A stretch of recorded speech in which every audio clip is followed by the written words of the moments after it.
சிறப்பு விருந்தினர் சந்திப்பு நிகழ்விற்கு வருகை தந்திருக்கும் அனைவரையும் வரவேற்கின்றோம். இந்த நிகழ்ச்சியை ரொம்ப ஃபார்மலாகவும் இல்லாம ரொம்ப இன்ஃபார்மலும் இல்லாம கொண்டு போகலாம்னு நினைக்கிறோம். இந்த சிறப்பு விருந்தினராக எத்தனையோ பேரை தமிழ் கலை மற்றும் பண்பாட்டுக் கழகம் வரவேற்றிருக்கின்றது. இந்த ஆஸ்திரேலிய மண்ணிலே இந்த முறை வந்திருப்பவர் மிக மிக மிக சிறப்பு விருந்தினர். அதாவது ஏனென்றால் பொலிட்டீஷியன்ஸை பார்த்திருக்கோம், திரைத்துறையினரை பார்த்திருக்கோம், இலக்கியவாதிகளை பார்த்திருக்கோம். ஆனால் உலகம் அறிந்த கிறிஸ்துவ எனும் பொழுது உலகம் அறிந்த ஒரு விஞ்ஞானி தமிழ் கலை மற்றும் பண்பாட்டுக் கழகம் பெருமை கொள்கின்றது. ஃபார்மலா ஆரம்பிக்கிறதுக்கு நாங்கள் தமிழ் தாய் வாழ்த்து, ஆஸ்திரேலிய தேசிய கீதம், இந்திய தேசிய கீதத்தோட ஆரம்பிச்சுட்டு அப்புறம் நான் வெல்கம் அட்ரஸ் கொடுத்துட்டு அப்புறம் அவரை இன்ட்ரோடியூஸ் பண்றதுக்கு ஒருத்தங்க இன்ட்ரோடியூஸ் பண்ணுவாங்க. அப்புறம் அவருடைய தலைமை உரை, அவர் has a video presentation and a PowerPoint presentation for some time to share. அதை பண்ண போறாரு. அதுக்கப்புறம் கௌரவிப்பு நம்ம சிஜி வந்திருக்காரு, அவருடைய ஃபெலிசிட்டேஷன், அதோட networking and with good dinner, அப்புறம் சுமதி நம்ம வைஸ் பிரசிடென்ட் சொல்லுவாங்க, அதோட முடிச்சுக்கலாமா. This is the way it is going to go. கிட்டத்தட்ட 7 to 9 கால் மணி நேரம். ஸோ இப்போ ஆரம்பிச்சா சரியாக இருக்கும்.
வணக்கத்தை சொல்லி தொடங்கணும் என்ற ஒரு நியதி, அதை அவர் நினைவுபடுத்துகிறார். நிச்சயமாக என்னைக்குமே எந்த நாளிலையும் அவர்களுடைய பூர்வகுடி மக்களை நினைவு கூறுவோம் என்று சொல்லி நன்றி நினைவுபடுத்தலுக்கு என்று சொல்கின்றேன்.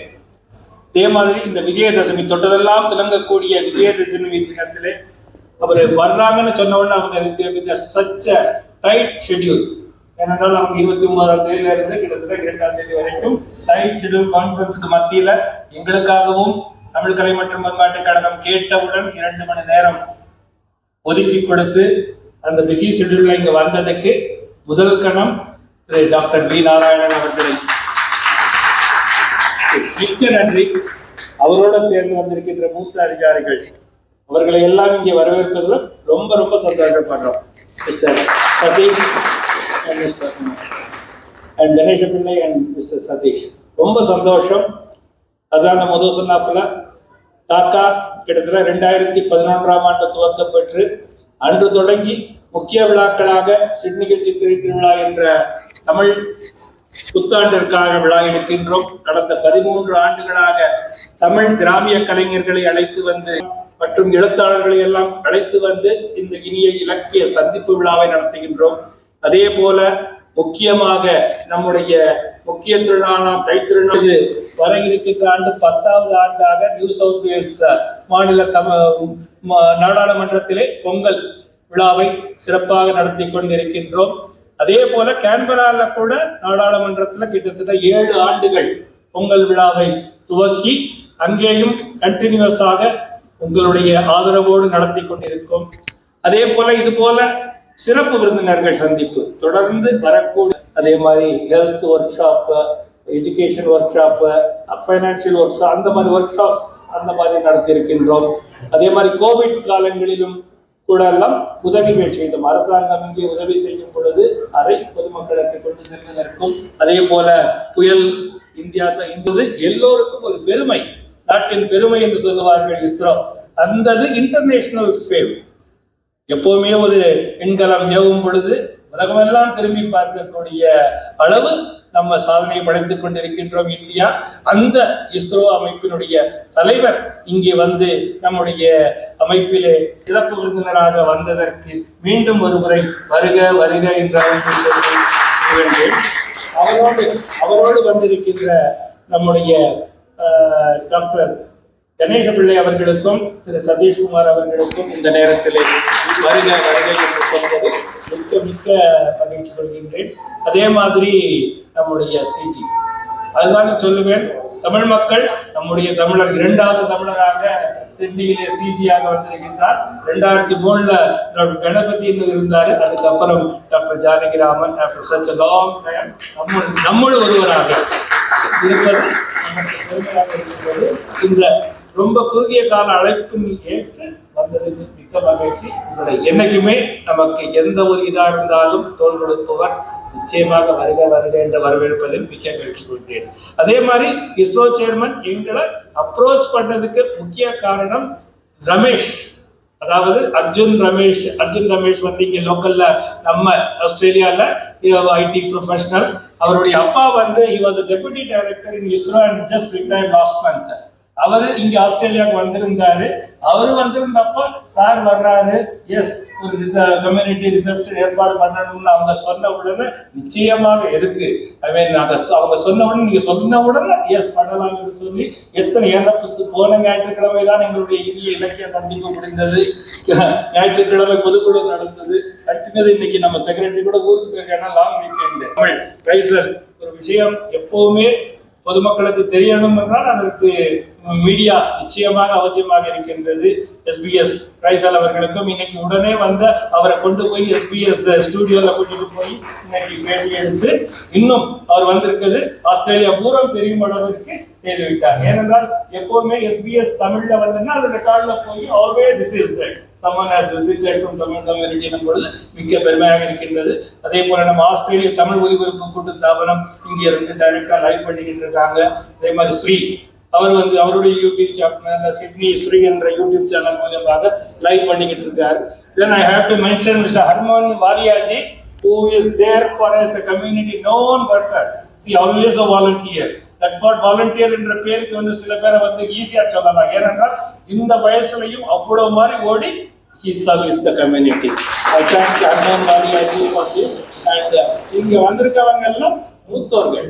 இப்ப இஸ்ரோன்னு சொன்ன உடனே இஸ்ரோல வேலை பார்த்தவங்க எல்லாம் வந்திருக்கிறது மிக்க மகிழ்ச்சி. அதாவது பழனியப்பன் கூட வரதா இருந்தாரு, அனதர் இஸ்ரோ பர்சன் லாஸ்ட் மினிட்ல முடியல, அவரு சொல்றோம். அதே மாதிரி டாக்டர் சான் முருகேசன், ராமலிங்கம், வெள்ளிமலை இவங்க எல்லாம் இஸ்ரோ ஸ்டாஃப்ஸ்.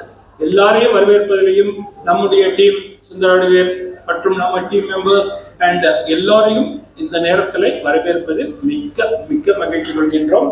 சொன்னாப்புல அப்புறம் ஒரு பிரசன்டேஷன் முடிச்சுட்டு then we will be networking. இப்போ நம்ம பிரியா வந்து அவங்க வந்து சாரை பத்தி ஒரு இன்ட்ரோடக்ஷன் கொடுத்துட்டு then we will get you over to right. அப்புறம் கௌரவம் பண்ணிட்டு அனைவருக்கும் இனிய மாலை வணக்கங்கள். Good evening to everyone present here.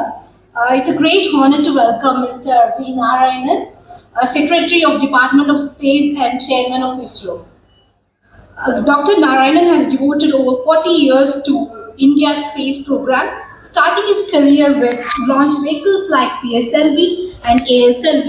He soon became a leading expert in cryogenic propulsion, a technology once denied to us but mastered under his leadership, enabling the success of rockets such as DSLV Mark II and Mark III. He played a pivotal role in Chandrayaan-2 and Chandrayaan-3.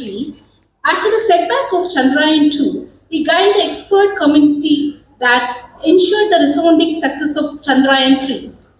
Looking to the future, he has overseen the progress in the Gaganyaan human spaceflight mission and guided the development of next generation vehicle using innovative propulsion technologies. His leadership also extended to international collaborations, including the recent mission carrying an Indian cosmonaut to the International Space Station. Because of leaders like Dr. Narayanan, India today stands among the select few nations with world-class space capabilities, earning global recognition for its innovations and resolutions.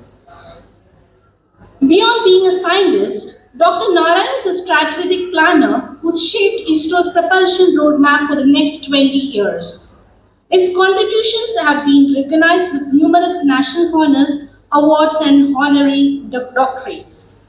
With his vision, leadership, and lifelong commitment to India's space journey, we are truly privileged to have him with us this evening.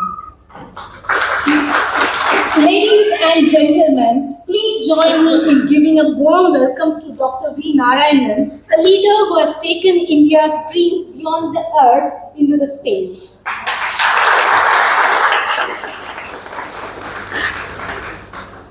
மிக்க நன்றி. கௌரவிப்பு, சிறப்பு விருந்தினர் கௌரவிப்பு. அவரை கௌரவிப்பதற்கு நம்முடைய மூத்த உறுப்பினர் திரு அர்ஜுனமணி ஐயா அவர்களையும் சுந்தரவடிவேல் அவர்களையும் இங்கே அழைக்கின்றோம்.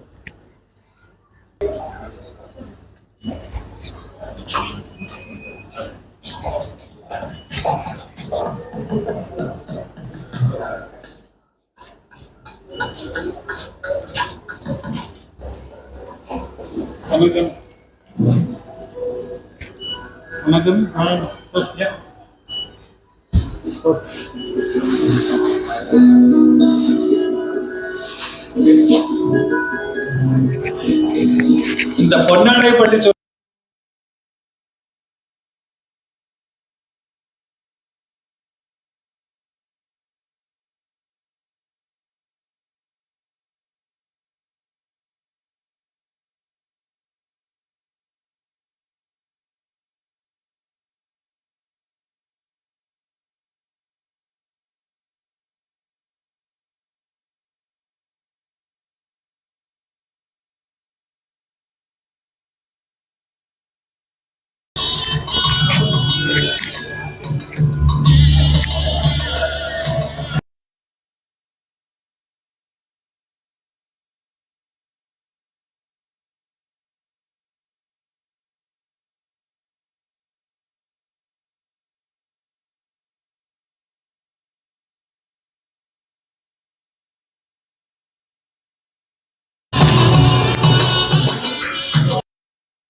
தற்பொழுது சிட்னியில் இடம்பெற்றுக் கொண்டிருக்கும் இந்த நிகழ்விலே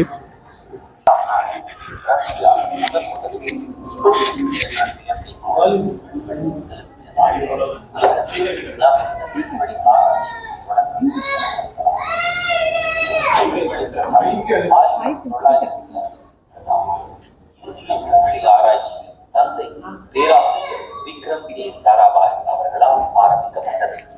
1963ஆம் ஆண்டு நவம்பர் 21ஆம் நாளில் முதலாக ஏவப்பட்டது. 1980ஆம் ஆண்டு ஜூலை 18ஆம் நாள் 40 கிலோகிராம் ரோஹிணி செயற்கைக்கோளை முதலாக இந்தியாவிலேயே வடிவமைக்கப்பட்ட SLV-3 ஏவுகணை மூலம் இந்தியாவில் முதலில் தயாரிக்கப்பட்ட ஆரியபட்டா என்ற செயற்கைக்கோளை விண்வெளிக்கு அனுப்பி இந்தியா சாதனை படைத்தது.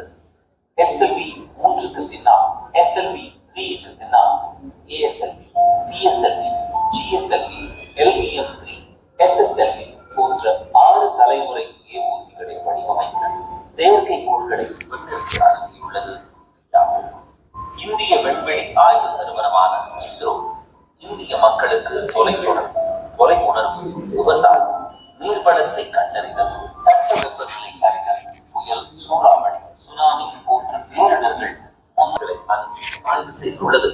6 விதமான ராக்கெட்டுகளை வடிவமைத்து உருவாக்கி 100 ஏவூர்திகளை அனுப்பியுள்ளது. 131 செயற்கைக்கோள்களை வடிவமைத்து உருவாக்கி விண்ணுக்கு அனுப்பி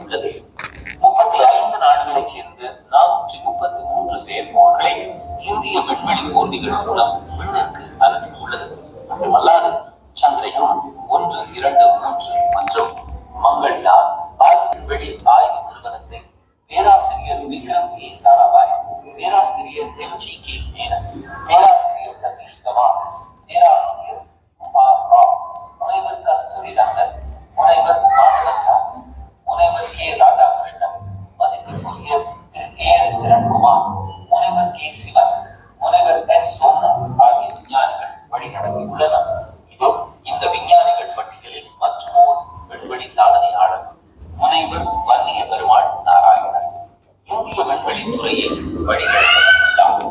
1984 விக்ரம் சாராபாய் ஆய்வு மைய தலைவர் நாராயணன் திரவ உந்துவியல் அமைப்பு மைய இயக்குநராக 7 வருடங்கள் பணியாற்றியதோடு சேர்த்து மொத்தம் 41 ஆண்டுகள் பணியாற்றி இப்போது இந்திய விண்வெளி துறையின் தலைவராக பொறுப்பேற்றிருக்கிறார். திரவ உந்துவியல் அமைப்பு மைய இயக்குநராக இருந்து 7 வருட காலகட்டத்தில் அவர் செய்த சாதனைகள் ஏராளம்.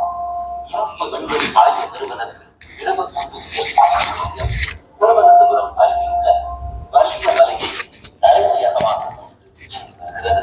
இம்மையம் துவங்க முக்கிய காரணமாக விளங்கியவர் இந்திய திரவ ஏவூர்திகளின் முன்னோடி என்று அன்போடு அழைக்கப்படும் முனைவர் முத்துநாயகம் அவர்கள். திரவ உந்து விஞ்ஞானிகள் தலைமை ஏற்று வெற்றிகரமாக நடத்தி வந்துள்ளனர். 2018ஆம் ஆண்டு இம்மாபெரும் பொறுப்பு முனைவர் வ நாராயணன் அவர்களிடம் வழங்கப்பட்டது. அன்று முதல் தொலைநோக்கு பார்வை கொண்ட இந்திய விண்வெளி துறையின் மூத்த விஞ்ஞானி முனைவர் நாராயணன் திரவ உந்துவியல் மையத்தின் இயக்குநராக அனைத்து வெற்றிகரமான திட்டங்களுக்கும் ஒரு தூணாக விளங்கினார் என்றால் அது மிகையாகாது. இனி அவரால் இந்திய விண்வெளித்துறை அடைந்த புகழ்பெற்ற வெற்றிகளையும் அவர் கடந்து வந்த சவால்கள் நிறைந்த பாதையையும் பார்ப்போம். உலக நாடுகள் இந்தியாவுக்கு தர மறுத்த கிரையோஜெனிக் தொழில்நுட்பத்தை இந்தியாவிலேயே வடிவமைத்து புதிய வகை செயற்கைக்கோள் செலுத்து வாகன இயந்திரத்தை 28 மாதங்களிலேயே வடிவமைத்து மாபெரும் சாதனையை செய்தது திரவ உந்துவியல் மையம். மற்ற நாடுகள் 42 மாதங்கள் கிரையோஜெனிக் தொழில்நுட்பத்தை வடிவமைக்க எடுத்துக்கொண்டது குறிப்பிடத்தக்கது. பிற நாடுகள் பல இயந்திரங்களை சோதனை செய்து ஏவும் காலகட்டத்தில் வெறும் 3 கிரையோஜெனிக் இயந்திரங்கள் கிடைக்கப்பெற்ற அனுபவங்களை மட்டும் வைத்துக் கொண்டு விண்ணில் செலுத்தியது மற்றொரு சாதனை. தரையில் பரிசோதிக்கப்பட்ட கிரையோஜெனிக் ராக்கெட்டை 34 நாட்களுக்குள்ளாகவே பரிசோதனை செய்து பறக்கவிட்டு சாதனை. உலகில் உள்ள 6 நாடுகளில் மட்டுமே உள்ள இந்த உயர் சக்தி கிரையோஜெனிக் தொழில்நுட்பத்தை வைத்திருந்த வேளையில் வளர்ந்து வரும் இந்தியாவில் கண்டறிய முனைவர் வி நாராயணன் அவர்கள் தலைமையில் தேசிய அளவில் ஒரு குழுவை நியமித்தது மத்திய அரசு. இக்குழு இரவு பகலாக ஆய்வு செய்து 30 நாட்களில் அதன் காரணத்தை அலசி ஆராய்ந்து இந்திய விண்வெளித்துறையின் அப்போதைய தலைவர் முனைவர் கே சிவன் அவர்களிடம் அறிக்கை சமர்ப்பித்தது. இந்த அறிக்கையில் இக்குழு 127 பரிந்துரைகளையும் செய்திருந்தது. இப்பரிந்துரைகள் சந்திரயான் 3 திட்டத்தில் நடைமுறைப்படுத்தப்பட்டு நிலாவின் தென் துருவத்தில் 2023ஆம் ஆண்டு ஆகஸ்ட் 23 அன்று வெற்றிகரமாக தரையிறங்கியதை நாம் எல்லோரும் அறிவோம். சந்திரயான் 3 திட்டம் வெற்றி பெற முனைவர் வி நாராயணன் அவர்கள் தலைமையிலான தேசிய குழு அளித்த பரிந்துரைகள் மிக முக்கியமானவை.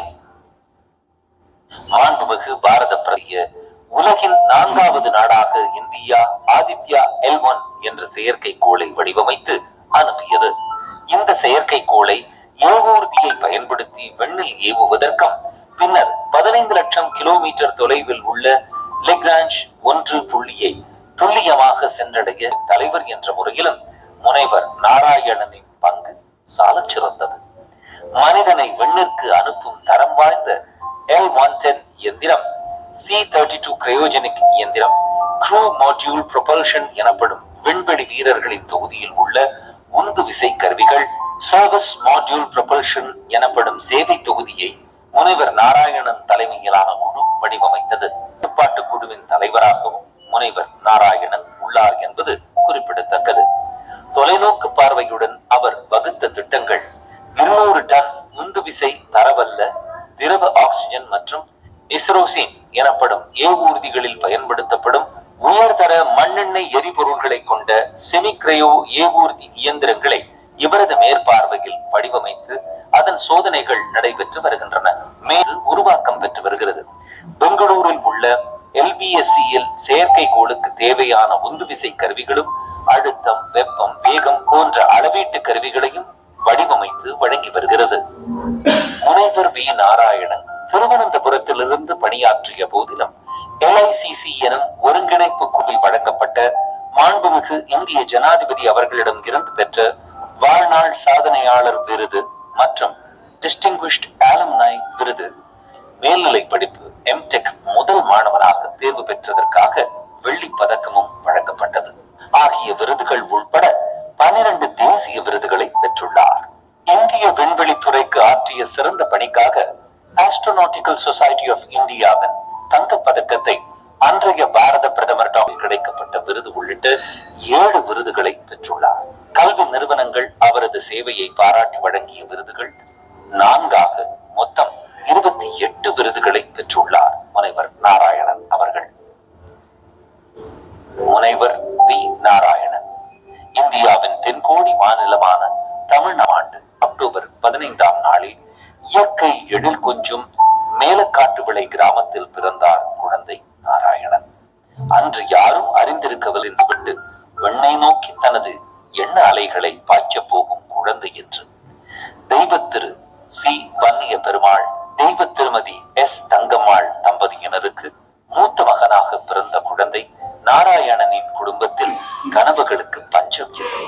ஆனால் அக்கனவுகளை நனவாக்கும் போதிய வளங்கள் இல்லை. அவருக்கு முனைவர் V. Gopalakrishnan, V. Padmanabha Perumal, V. Krishnamani ஆகிய 3 சகோதரர்களும், வி. நாகலட்சுமி, வி. ருக்குமணி ஆகிய 2 சகோதரிகளும் உள்ளனர். அவரது தந்தை ஒரு சிறிய வணிகராகவும் அம்மா இல்லத்தரசியாகவும் விளங்கினார். இத்தம்பதி வாழ்க்கை வாழாமல் தங்கள் குழந்தைகளுக்கு ஆட்கூட்டி வளர்த்தனர். கீழக்காட்டு விளை அரசு ஆரம்ப பாடசாலையில் அவர் 5வது வயதில் 1ஆம் வகுப்பு படிக்கையில் உலக விண்வெளி வரலாற்றில் பெரும் பிரளயத்தை ஏற்படுத்திய நிலாவில் மனிதன் கால் பதித்த நிகழ்வு நடந்தது. குடும்பத்தின் ஏழ்மை மாணவன் நாராயணனின் அறிவு வளர்ச்சியை ஒருபோதும் தடுக்கவில்லை. உயர்ந்த கனவுகளுடன் திரு முத்துசாமி, தெய்வ திரு செல்வமணி, தெய்வ திரு ராமச்சந்திரன் ஆகியோரின் உதவியுடன் மும்முரமாக படித்த மாணவன் நாராயணன் எப்போதுமே மற்ற மாணவர்களிடமிருந்து தனித்து காணப்பட்டார். 1979ஆம் ஆண்டு சியோன்புரம் LMS மேல்நிலை பள்ளியில் 10ஆம் வகுப்பில் முதல் மாணவனாக தேறியது அதற்கு சாட்சி. மாணவன் நாராயணனின் அறிவு தேடல் அவர் நாகர்கோவில் அரசு தொழில்நுட்ப கல்லூரியில் பட்டப்படிப்பு படித்த போதும் தொடர்ந்தது. 1982ஆம் ஆண்டு கல்லூரியில் முதல் மாணவனாக தேறினார். பட்டப்படிப்பு முடிந்ததும் உடனே வேலையும் கிடைத்தது. Chennai TI diamonds chain limited நிறுவனத்தில் தனது பொறியியல் பணியை தொடங்கிய இளைஞன் நாராயணன் பின்னர் திருத்தணியில் உள்ள மெட்ராஸ் ரப்பர் ஃபேக்டரிக்கு தனது உழைப்பை அளித்தார். அதைத் தொடர்ந்து மத்திய அரசு நிறுவனமான திருச்சி BHEL மற்றும் ராணிப்பேட்டை BHEL அவரது வெற்றி பயணம் தொடர்ந்தது. 1984ஆம் ஆண்டு பிப்ரவரி மாதத்தில் தான் இந்திய விண்வெளித்துறையின் கதவுகள் அவருக்கு திறந்தன. தொழில்நுட்ப உதவியாளராக, அதாவது டெக் கண்டு வியக்காதவர் இல்லை. இந்திய விண்வெளித்துறையின் புகழ்பெற்ற ரோஹிணி ஒலி ஏவூர்தி, அதாவது ரோஹிணி சவுண்ட் எல்லோராலும் கருதப்படும் கடினமான AMIE பொறியியல் இயந்திரவியல் பட்டப்படிப்பை சுயமாக படித்து தேறினார். இதற்கிடையில் வேலை பார்த்து கொண்டே அறிவு வேட்கையை மேலும் விரிவுபடுத்த அவர் தவறவில்லை. கடக்பூர் இந்தியன் தொழில்நுட்ப நிறுவனத்தில், அதாவது கடக்பூர் IIT நிறுவனத்தில் கிரையோஜெனிக் பொறியியல் கல்வியில் மேல்நிலை படிப்பு MTech படிப்பதற்காக 1988ஆம் ஆண்டு இணைந்தார். அங்கும் முதல் மாணவனாக தேர்வு பெற்றதற்காக புகழ்பெற்ற கடக்பூர் IITயில் விண்வெளி பொறியியலில் ஆய்வு செய்து 2001ஆம் ஆண்டு முனைவர் பட்டம் பெற்றார். செயல்பாட்டை ஆய்வு செய்ய ஒரு சாதாரண ஏழை குடும்பத்தில் பிறகு அதை ஒரு எதிர்மறை ஆண்டுகளை நிறைவு செய்யும் போது இந்திய விண்வெளித்துறையில் தன் நோக்கில் பல்வேறு விண்வெளி திட்டங்களை அறிவித்திருக்கிறார். இதோ அத்திட்டங்கள் உங்கள் பார்வைக்காக. மனிதனை விண்ணுக்கு அனுப்பி அழைத்து வரும் ககன்யான் திட்டம். மனிதனை விண்ணுக்கு அனுப்பி சுமார் 400 கிலோமீட்டர் சுற்றுவட்ட பாதையில் 3 நாட்டமைப்பில் சர்வதேச விண்வெளி நிலையம் அமைந்துள்ள உள்ளது. 2030 மூன்றாவது திட்டத்தை தொடர்ந்து தலைமுறை செயற்கைக்கோள் செலுத்து வாகனம் NGLV வானகோள் வெள்ளியாகும். வீனஸ் என்று ஆங்கிலத்தில் குலசேகர பட்டணத்தில் சுமார் 2500 ஏக்கர் பரப்பளவில் நாட்டின் மூன்றாவது ஏவுதளம் அமையுள்ள வாகனங்களை ஏவுவதற்கும் இந்திய விண்வெளி திட்டத்தின் வளர்ச்சிக்கு மிகவும் பயனுள்ளதாக இருக்கும். கன்னியாகுமரியில் விண்வெளி அருங்காட்சியகம். விண்வெளி துறையில் முனைவர் வி. நாராயணன் செய்த இத்தனை சாதனைகளுக்கு பின்னால் பக்கபலமாக இருந்து கொண்டிருப்பவர் அவரது துணைவியார் முனைவர் கவிதா ராஜ், அவரது மகள் திவ்யா, மகன் கலேஷ். அவருடைய வளர்ச்சிக்காக ஆக்கமும் ஊக்கமும் அளித்து வருபவர்கள் அவருடைய பெற்றோர்களுடன் அவருடைய மாமனார் பேராசிரியர் கலேசராஜ், மாமியார் நிர்மலா ராஜ், சித்தப்பா வைகுண்ட பெருமாள், நாராயண பெருமாள் மற்றும் செல்லதுரை, முன்னாள் ஆசிரியர்கள், உற்றார் உறவினர்கள், சகோதர சகோதரிகள், அவருடைய மூத்த அதிகாரிகள் மற்றும் நண்பர்கள். ஒரு ஏழை குடும்பத்தில் பிறந்து கல்வியாலும் கடின உழைப்பாலும் இறை பக்தியாலும் இந்திய விண்வெளி துறையில் 41 ஆண்டுகள் ஆற்றிய பணியை அங்கீகரித்து ஆராய்ச்சி துறையில் மிக ஒரு நல்ல ஒரு ரெஸ்பான்சிபிள் ஒரு பொசிஷன் ஆகணும். நான் வந்து இந்த ISRO ஜாயின் பண்ணி 41 வருஷம் ஆச்சு. 1984 ஜாயின் பண்ணேன். இந்த LPSCல 7 வருஷமா டைரக்டரா இருந்துட்டு நேற்றுக்கு தான் இந்த ஆர்டர் கொடுத்தாங்க சேர்மன் ISRO. நமது நாடு சுதந்திரம் அடைந்து 100 ஆண்டுகளுக்கு பின் மாற்றும் மாண்புமிகு பாரத பிரதமரின் கனவை நிறைவேற்ற இந்திய விண்வெளி துறையின் மாணவ மாணவிகளுக்கு ஒரு எடுத்துக்காட்டு.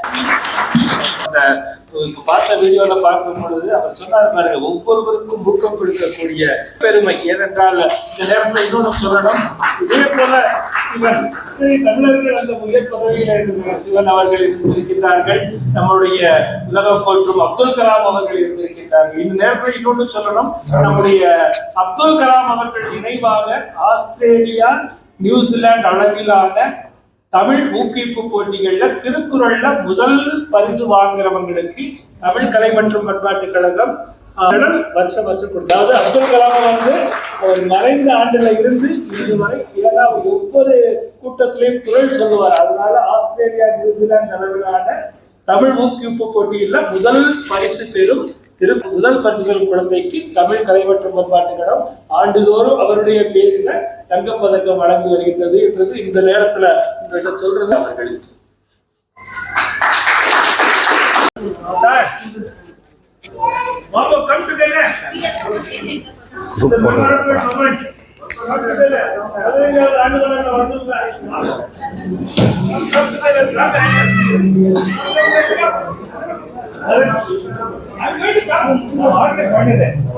அங்கதான் வருவேன், அங்கதான் வருவேன், நாங்க வருவேன். ஓகே, எனக்கு ஒரு இடம் வர்றீங்களா ஐயா? எனக்கு ஒரு இடம் சேர்ந்து ஒன்னா பிடிக்கலாம்.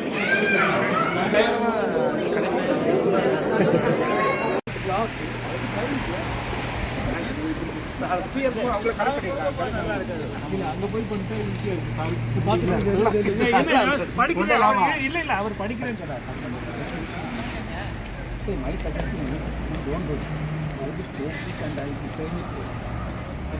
படிச்சு பாருங்க சார்.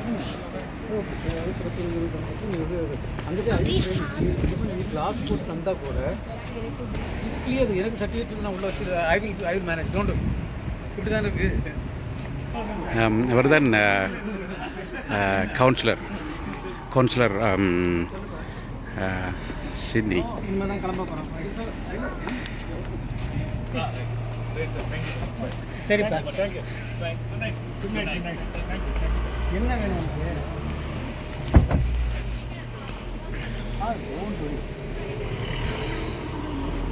ஓகே.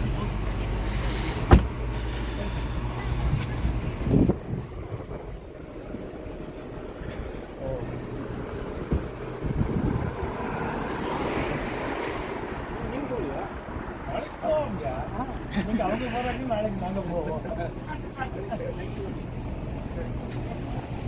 போட்டு